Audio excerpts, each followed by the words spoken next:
روزہ عبادت بن جائے وہ نجات دلا سکتا ہے۔ ایک تو روزے کی عادت ہے اور ایک تو روزہ عبادت ہے۔ روزہ عادت اور عبادت میں فرق کیا ہے؟ عادت یہ سب نے رکھا ہم بھی رکھ لیں، یہ عادت ہے۔ نہ رکھیں گے تو کیا جواب دیں گے، یہ عادت ہے۔ نہ رکھیں گے تو لوگ تانا دیں گے، عادت ہے۔ پھر روزہ عبادت کیا ہے؟ روزہ عبادت یہ ہے کہ اللہ نے روزہ رکھنے کا حکم دیا ہے اور مصطفیٰ جان رحمت نے روزے کا حق یہ بتایا ہے، اگر تو روزہ رکھے تو صرف بھوکا پیاسا نہ رہے بلکہ تیرا ہاتھ بھی روزے دار رہے، تیری زبان بھی روزے دار رہے، تیری آنکھ بھی روزے دار رہے، تیرا پیر بھی روزے دار رہے، تیرا کان بھی روزے دار رہے۔ کان روزے دار اس طرح کہ کان اللہ کے ممنوع کردہ چیزوں کو نہ سنے، ہاتھ روزے دار اس طرح ہاتھ اللہ کے منع کردہ کاموں کو نہ کرے، زبان روزے دار اس طرح کہ زبان اللہ کی ممنوع کردہ چیزوں کو ادا نہ کرے، پیر روزے دار اس طرح کہ پیر اس جگہ چل کر نہ جائے جہاں اللہ نے جانے سے منع کیا ہے۔ جب تو ان سارے اعضاء کو روزے دار بناتا ہے تو ایسے روزے کے معاملے میں میرا اللہ فرماتا ہے روزہ میرے لیے ہے اور میں ہی اس کی جزا ہوں۔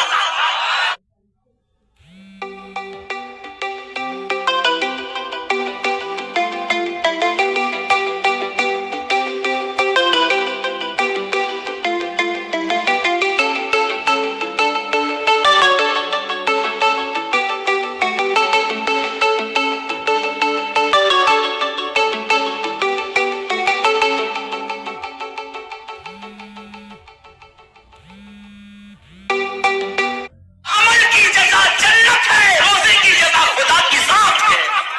اسی لیے آقا فرماتے ہیں روزے دار کو دو خوشی ہے، ایک تو افطار کے وقت، دوسرا لقائے رحمان کے وقت، خدا کی زیارت کے وقت۔ صحابہ نے پوچھا آقا ہم اللہ کی زیارت کیسے کریں گے؟ آقا فرماتے ہیں جیسے تم آسمان پہ چاند دیکھتے ہو بلا تمثیل اسی طرح تم خدا کی زیارت کیا کرو گے۔ یہ روزے داروں کی شان ہے۔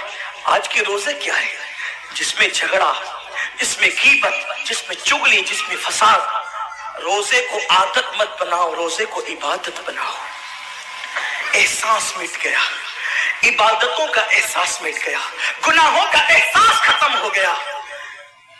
جب تک کہ لوگوں میں گناہوں کا احساس زندہ تھا وہ عبادت کر کے بھی اللہ سے ڈرتے تھے، وہ عبادت کر کے بھی رب کی بارگاہ میں آنسو بہاتے تھے کہ مولا میں تو حق ادا نہ کر سکا۔ لیکن آج احساس نہیں ہے، اس لیے لوگ ہنستے ہنستے افطار کرتے ہیں۔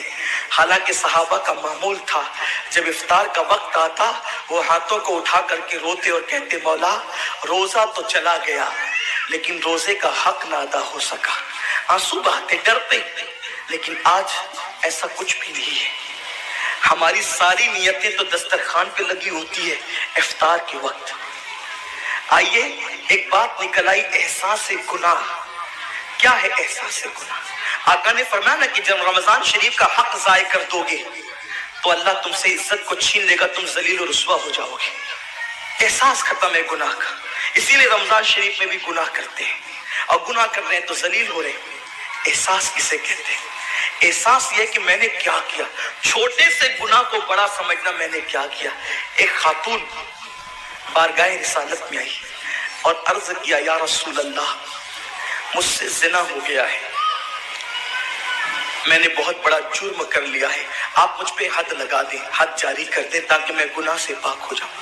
اللہ کے حبیب نے احساس گناہ دیکھ کر کے فرمایا کہ جا ابھی تیرے پیٹ میں بچہ ہے، تیرے جرم کی سزا تیرے پیٹ کے بچے کو نہیں دی جا سکتی، اگر تجھ پہ حد لگے گی تو وہ بچہ بھی ختم ہو جائے گا، جب بچہ پیدا ہو جائے اس کے بعد آنا۔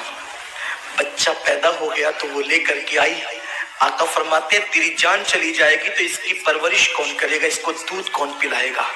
چاہے اس کو دودھ پلا اس وقت تک جب تک یہ کھانے نہ لگے۔ وہ بچے کو 2 سال تک دودھ پلاتی رہی، اور جب بارگاہ رسالت میں آئی تو بچے کے ہاتھ میں روٹی کا ٹکڑا دے کر کے آئی۔ بچہ روٹی کھا رہا تھا، عرض کی آقا مجھ پہ حد جاری کریں تاکہ میرا گناہ جو میرے دامن پہ لگا ہے وہ دھل جائے۔ حضور نے 3 مرتبہ اس کو اپنے دروازے سے ٹالا، اگر کوئی دوسرا ہوتا اس کو ڈھیل دی جاتی تو وہ بھاگ جاتا, دوبارہ پلٹ کرنا آتا. لیکن احساس گناہ تھا, گناہ کا احساس تھا کہ یہاں گناہ مٹ جائے تاکہ وہاں جواب دینے سے بچ جاؤں. اس خاتون نے تیسری مرتبہ حاضری دی, حضور اب میرا بچہ روٹی کھانے لگا ہے, مجھ پہ حد لگا دے تاکہ میں پاک ہو جاؤں. اللہ کے حبیب نے فرمایا, اللہ کی بندی, جب اللہ نے تیرے جرم پہ پردے ڈال دیے تھے تو تو نے اظہار جرم کیوں کیا؟ اب چونکہ تو جرم کا اظہار کر چکی ہے, اقبال گناہ کر چکی ہے, اب تجھ پہ حد لگائی جائے گی. اور اس کو سنگسار کر دیا گیا. جب وہ مر چکی اور اس کو دفن کر دیا گیا تو کسی نے کہا کتنی بدبخت تھی وہ عورت جس نے رسول پاک کے دور میں منہ کالا کیا.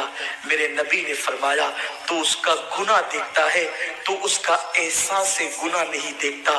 اس نے ایسی توبہ کی ہے, اگر اس کی توبہ 70 جہنمیوں پہ تقسیم کی جاتی تو اللہ ان کو بھی جنت عطا فرما دیتا. آقا کریم صلی اللہ علیہ وسلم فرماتی جو رمضان شریف میں گناہ کبیرہ کرتے ہیں. اب گناہ کبیرہ کی بہت بڑی تعریف ہے, اس کو نہیں بیان کروں گا, لیکن جو گناہ کبیرہ بڑا گناہ کرتے ہیں, پہلی بات تو چونکہ میرا مسلک صوفیہ ہے, صوفیہ سے کسی نے پوچھا کہ گناہ بڑا کیا ہے. امام غزالی فرماتے ہیں نہ کوئی گناہ چھوٹا ہے نہ کوئی گناہ بڑا ہے. بات تو یہ ہے جس گناہ پر خدا تیری پکڑ کر لے وہی گناہ سب سے بڑا ہے, اور جس نیکی پر خدا تجھے بخش دے وہی نیکی سب سے بڑی ہے. کسی گناہ کو چھوٹا سمجھ کے مت کرو, پتہ نہیں وہ کس گناہ پہ ناراض ہو جائے. تو اللہ کے حبیب صلی اللہ علیہ وآلہ وسلم فرماتے ہیں جو رمضان شریف میں بڑا گناہ کبیرہ گناہ کرتے ہیں, سال بھر تک فرشتے اس پہ لعنت کرتے رہتے ہیں, اور اگر اسی سال اس کو موت آ جائے, اسی سال جس نے ماہ رمضان میں گناہ کبیرہ کیا تھا, اس نے بڑا گناہ کیا تھا. اب بڑے بڑے گناہوں کو گنایا گیا. مثال کے طور پر کسی عورت پر غلط نیت سے نظر ڈالنا یہ گناہ کبیرہ ہے. جھوٹی قسم کھانا یہ گناہ کبیرہ ہے. ناپ تول میں کمی کرنا یہ گناہ کبیرہ ہے. کسی کو دیکھ کر اس کا مذاق اڑا کے دل دکھانا یہ گناہ کبیرہ ہے. کسی کی امانت میں خیانت کرنا یہ گناہ کبیرہ ہے. ماں باپ کا دل دکھانا یہ گناہ کبیرہ ہے. کفر کرنا یہ گناہ کبیرہ ہے, بلکہ اکبر الکبائر ہے.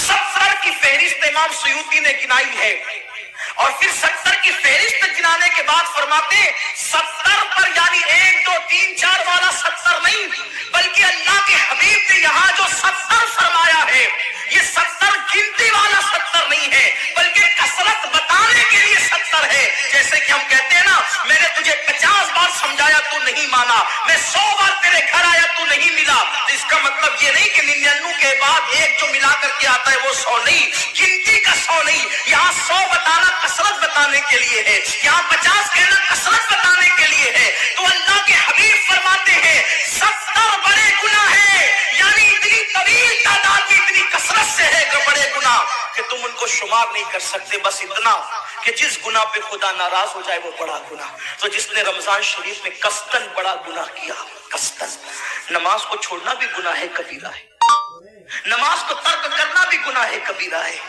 میرے آقا صلی اللہ علیہ وسلم کے دیوانوں, کھیل کود میں وقت کو ضائع کرنا, وقت کا ضیاع, یہ بھی گناہ کبیرہ ہے.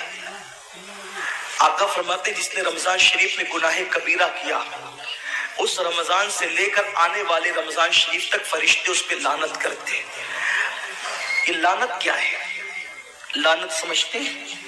لعنت کا مطلب یہ ہے جس پہ لعنت پڑی وہ ہمیشہ کے لیے اللہ کی رحمت سے دور ہو گیا. انسان کی لعنت کیا ہے؟